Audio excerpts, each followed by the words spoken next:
Kita kembali beberapa hari sebelum kejadian.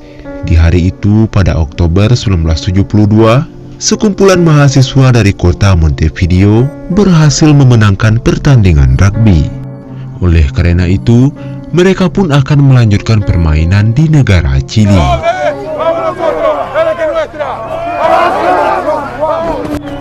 Untuk menghemat biaya, mereka pun menyewa pesawat milik Angkatan Udara. Pesawat itu diisi oleh 45 orang, terdiri dari tim rugby itu sendiri dan staf pelatih beserta beberapa orang tua pemain. Dalam perjalanan dari kota Montevideo menuju Santiago, Chili, mereka harus melewati pegunungan Andes. Di dalam pesawat, mereka terlihat sangat bahagia karena ini pertandingan pertama mereka di negara lain.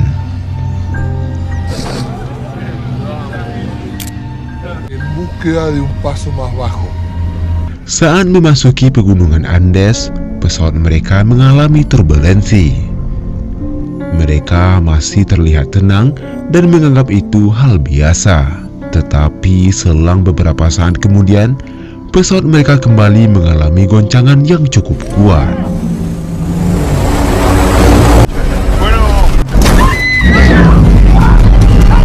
Sang pilot mencoba untuk mengembalikan keadaan, namun tanpa ia sadari, pesawat tersebut ternyata sudah berhadapan langsung dengan pegunungan Andes.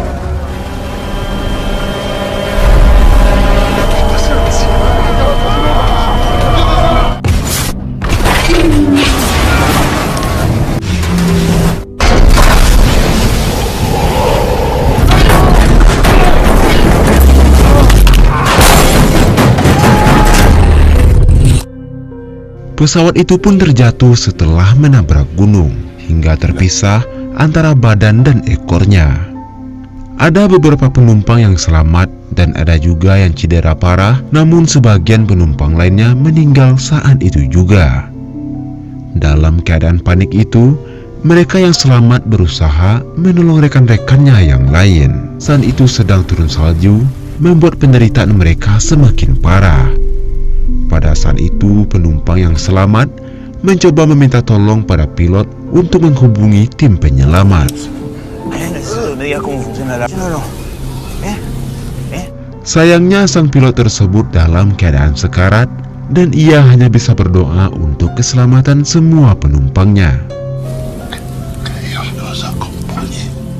Pada malam harinya, mereka diterjang oleh cuaca yang sangat dingin. Mereka berteriak dan masih tidak percaya dengan apa yang telah mereka alami.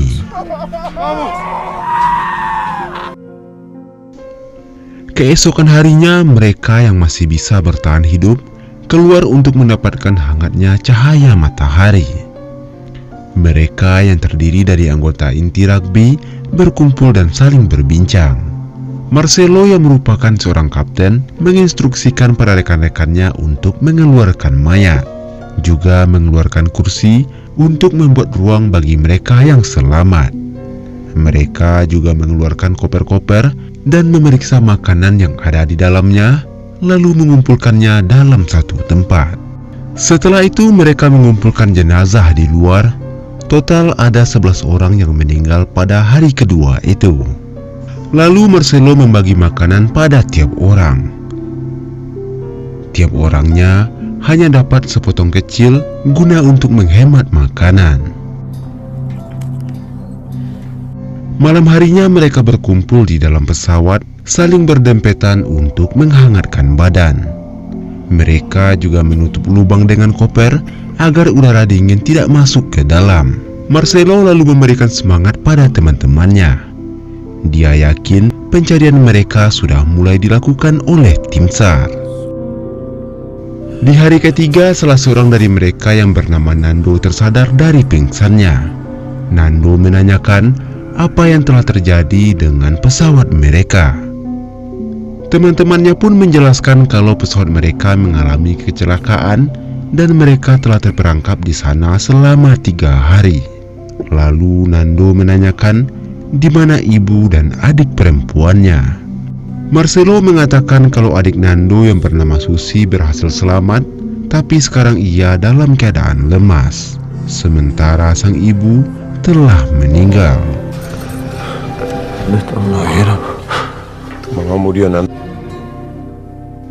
Sementara itu, Vito memanfaatkan sinar matahari untuk membuat air minum dari bongkahan salju. Para anggota lain membuat tanda X di tengah salju agar tim SAR bisa melihat keberadaan mereka. Terlihat sebuah pesawat dan mereka berusaha memberikan sinyal untuk meminta bantuan.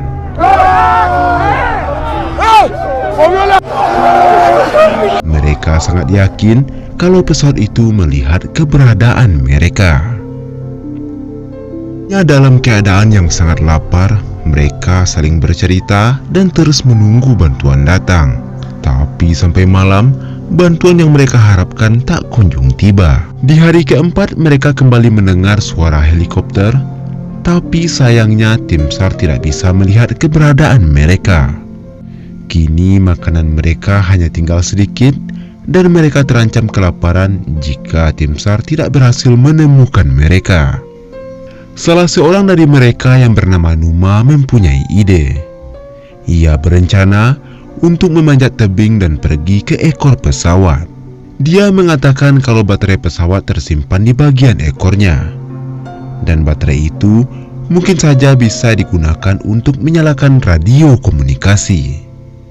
Tanpa persiapan yang matang, 4 dari mereka mulai melakukan perjalanan untuk menemukan ekor pesawat. Setelah jauh berjalan, mereka pun beristirahat sejenak. Di saat itulah mereka baru sadar bahwa pesawat mereka memang tidak terlihat dari jauh. Mungkin karena itulah tim SAR masih belum bisa menemukan mereka. Di saat bersamaan muncul suara gemuruh. Mereka takut akan terjadi longsor yang membuat mereka terpaksa kembali ke bangkai pesawat. Pada hari ke-6 mereka benar-benar kehabisan makanan dan mereka mulai memakan apa saja yang bisa dimakan. Nando berkata pada Vito bahwa mereka tidak akan kelaparan jika mereka memakan daging temannya yang telah meninggal. Ide itu pun menjadi bahasan saat mereka berkumpul. Roberto dan Vito setuju dikarenakan hanya itulah satu-satunya yang bisa dimakan. Sementara Marcelo dan Numa menentang mereka. Mayat-mayat itu adalah teman mereka sendiri dan tidak mungkin untuk memakannya. Dan kalaupun harus dimakan, mereka harus mendapatkan izin dari orang yang bersangkutan. Terjadi perdebatan di antara mereka, pilihan yang sulit antara memakan mayat teman sendiri atau mati kelaparan. Bahkan sekarang air kencing mereka juga telah berubah menjadi hitam. Hari ke-8, sebagian dari mereka mulai mengunyah tali sepatu dan tembakau rokok. Susi yang merupakan adik Nando sudah tidak sanggup lagi bertahan dan akhirnya meninggal. Dengan duka yang mendalam, Nando lalu menguburkan adiknya di bawah salju. Dan sekarang tinggal 27 orang yang masih bertahan.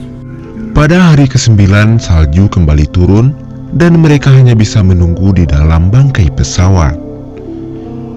Vito berkata jika ia meninggal nanti, maka ia akan merelakan tubuhnya untuk dimakan oleh teman-temannya. Roberto, Nando dan Gustavo dan beberapa orang lainnya juga mengatakan hal yang sama. Si muero les doy permiso para alimentarse de mi cuerpo. Así siguen viviendo. Yo también les doy mi permiso. Yo doy mi consentimiento también. Selang beberapa saat kemudian beberapa orang keluar dan menyantap daging jenazah itu. Akan tetapi Marcelo dan beberapa lainnya masih tidak mau untuk melakukannya.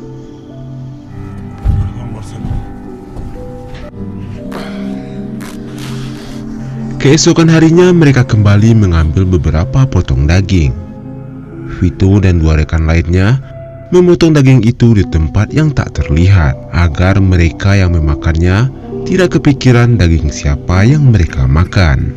Di siang harinya mereka menemukan koper dan langsung memeriksanya. Di sana mereka menemukan sebuah radio kecil yang telah basah dan berusaha untuk memperbaikinya. Mereka yang sudah mulai segar berusaha menemukan jaringan radio, sedangkan Marcelo dan Numa yang masih kelaparan hanya duduk lemas di dalam pesawat. Dan di saat bersamaan, mereka mendengar teriakan amarah dari luar.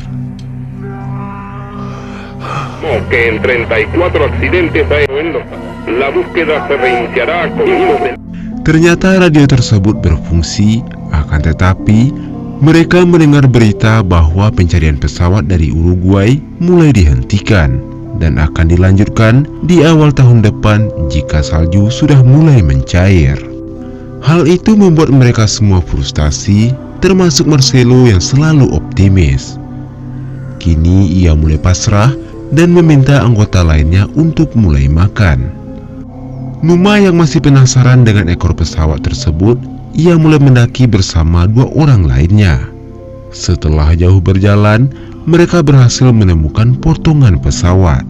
Di sana mereka mendapati beberapa rekannya telah tewas yang sebelumnya terlempar saat pesawat menabrak gunung. Sore harinya matahari pun mulai tenggelam.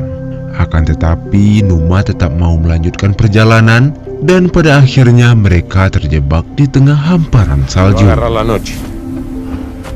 Pada malam harinya, mereka saling berpelukan di bawah dinginnya salju yang begitu menusuk.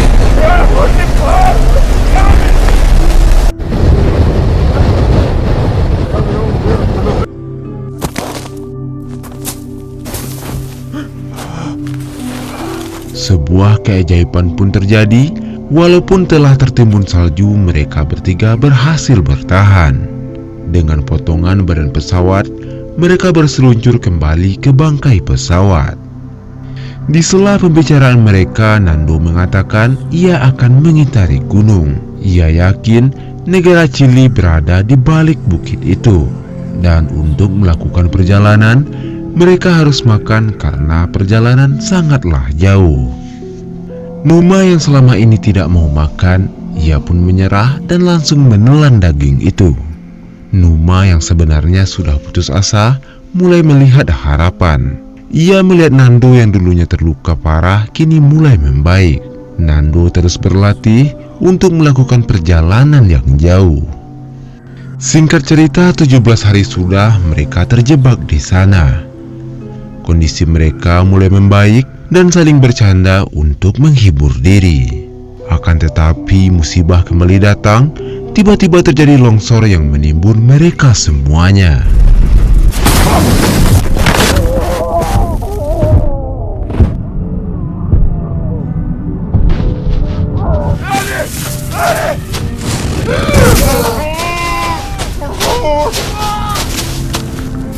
Sebagian bisa keluar dari tumpukan salju dan langsung menolong rekan-rekannya yang masih tertimbun. Beberapa orang berhasil dikeluarkan, akan tetapi sebagian lagi tidak bisa diselamatkan dan meninggal dalam kejadian itu. Di antaranya adalah Marcelo. Dan tidak lama kemudian, longsor terjadi lagi dan langsung menimbun mereka.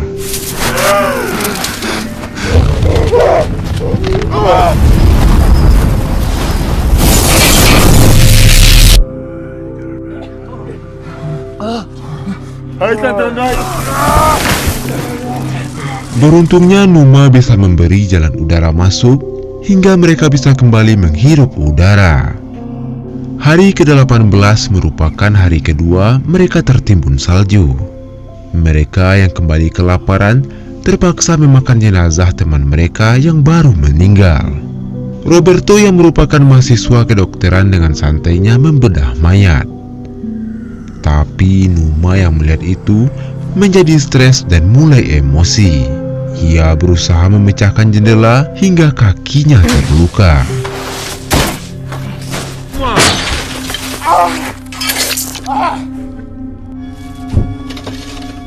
Dua hari kemudian Numa kembali mencoba membuka jendela. Dan ternyata di luar cuaca sudah mulai cerah. Satu persatu dari mereka keluar dan terlihat senang seakan menemukan hidupnya kembali.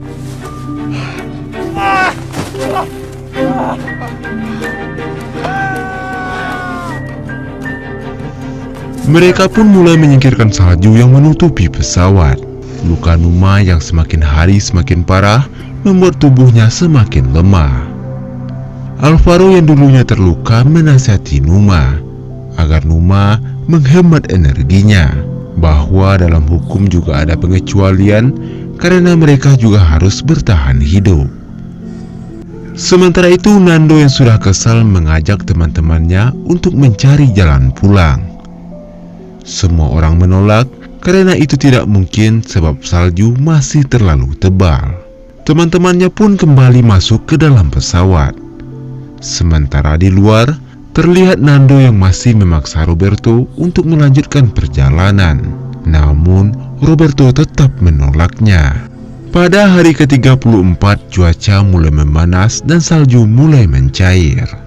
Namun pada saat itu, kondisi Alvaro semakin memburuk dan ia semakin sekarat. Gustavo yang juga merupakan mahasiswa kedokteran memaksa Roberto untuk melakukan perjalanan. Ilmu kedokteran mereka tidak akan berguna dalam kondisi seperti ini. Sementara itu, kondisi Alvaro semakin melemah dan pada akhirnya ia pun meninggal. Esok harinya 4 orang dari mereka mulai mencari rute untuk kembali. 4 orang itu adalah Nando, Roberto, Tintin, dan Numa yang memaksakan diri walaupun kakinya sedang terluka. Saat itu mereka mencoba ke arah selatan menuju Argentina. Tapi belum jauh mereka berjalan, Numa terjatuh karena merasakan sakit di kakinya.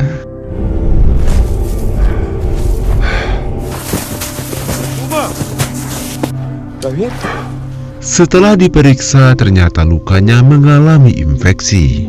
Numa kembali ke pesawat sendirian, sementara yang lainnya terus melanjutkan perjalanan. Sesampainya di pesawat, kondisi Numa semakin lemah dan ia juga mengalami demam tinggi. Dan di saat bersamaan, salah seorang rekan mereka yang sekarat akhirnya meninggal. Keesokan paginya, Nando dan teman-temannya berhasil kembali ke pesawat. Mereka membawa kabar bahagia dan mengatakan telah berhasil menemukan ekor pesawat.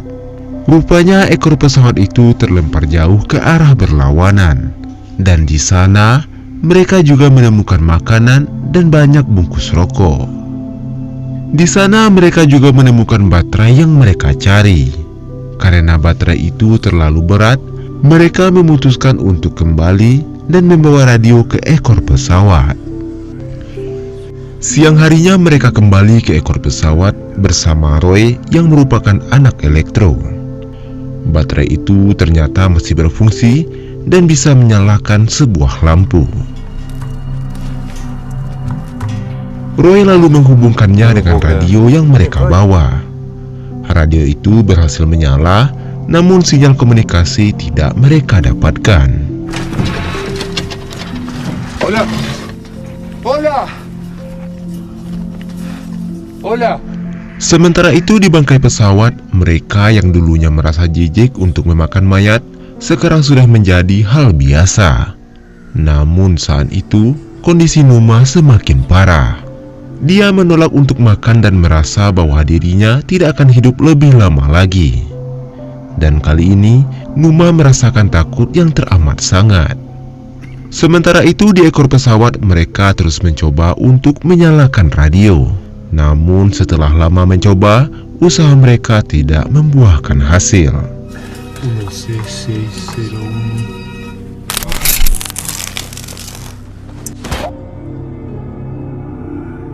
Saat memeriksa barang-barang, Tintin menemukan kain waterproof dan mereka membawanya kembali ke bangkai pesawat.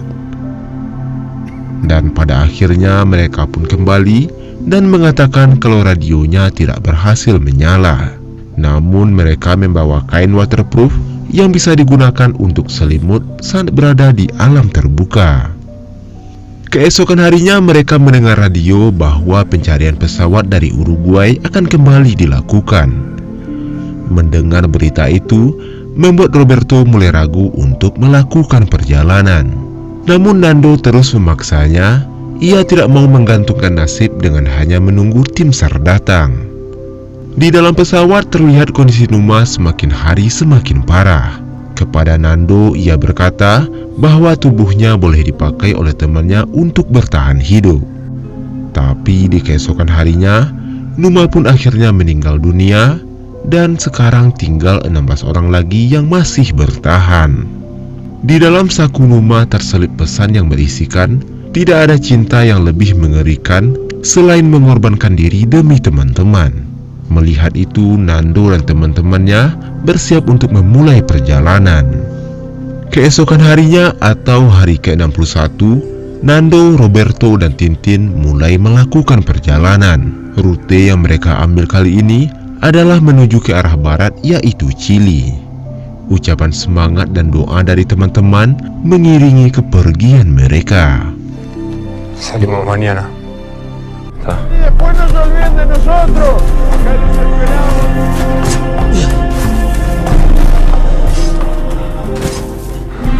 Ketiganya mencoba menyusuri pegunungan Andes.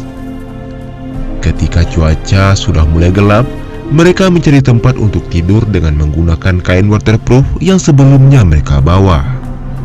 Saat hari mulai terang, mereka kembali melakukan pendakian dan begitulah seterusnya. Hingga sampai di suatu tempat, mereka terkejut melihat pemandangan Gunung Andes yang masih luas di depannya. Di sini mereka mulai putus asa antara kembali atau melanjutkan perjalanan. Tapi Nando berpikir lebih baik mati setelah berusaha daripada mati sia-sia tanpa melakukan apapun. Nando mendesak Roberto agar lanjut jalan bersamanya. Karena perjalanan akan melebihi seminggu, Tintin pun mengorbankan bekalnya untuk diserahkan pada Roberto dan Nando. Dan Tintin akan kembali ke badan pesawat. Selama berhari-hari, Nando dan Roberto terus menyusuri jalan. Didukung dengan cuaca yang terang, perjalanan mereka berjalan dengan lancar. Hingga pada akhirnya, mereka sampai di sebuah lembah. Mereka pun terus menuruni lembah itu hingga sampai di gunung batu yang tidak tertutup oleh salju, yang artinya tinggal sedikit lagi mereka akan berhasil. Keduanya lalu beristirahat sambil memperbaiki sepatu Nando yang telah rusak. Keesokan harinya mereka menemukan sebuah sungai dan langsung minum di sana.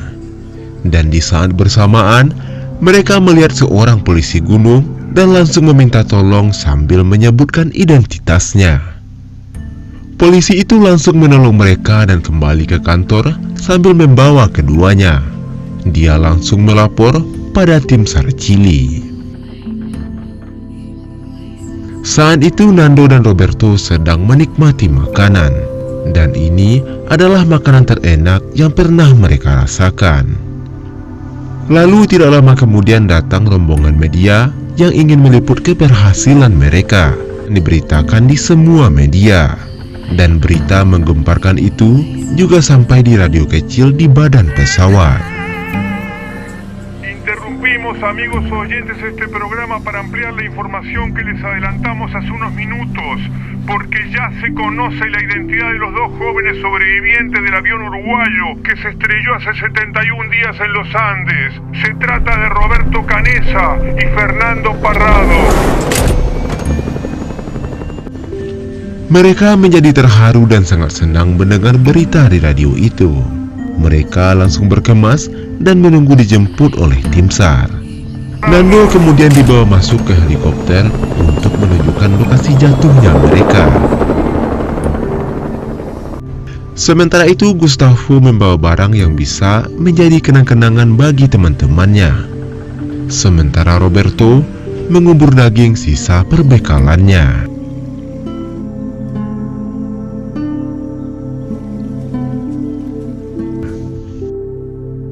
Ketika helikopter penyelamat telah tiba, mereka bersorak-sorai dan bersemangat, seakan lupa bahwa badan mereka sudah lemah. Semuanya naik ke atas helikopter untuk kembali ke rumah.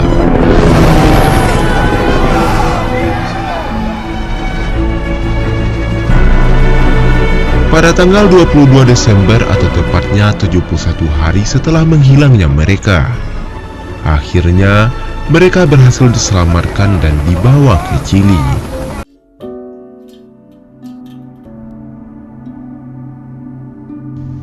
Mereka sudah ditunggu oleh pihak keluarga yang sebelumnya sudah dikasih info oleh pihak aparat. Sebelum dipulangkan ke rumah masing-masing, mereka dibawa ke rumah sakit untuk mendapatkan perawatan. Orang-orang tak percaya bahwa mereka bisa kembali dengan selamat. Mereka juga tidak akan melupakan jasa teman-temannya yang telah meninggal, yang telah mengorbankan diri agar mereka bisa bertahan hidup.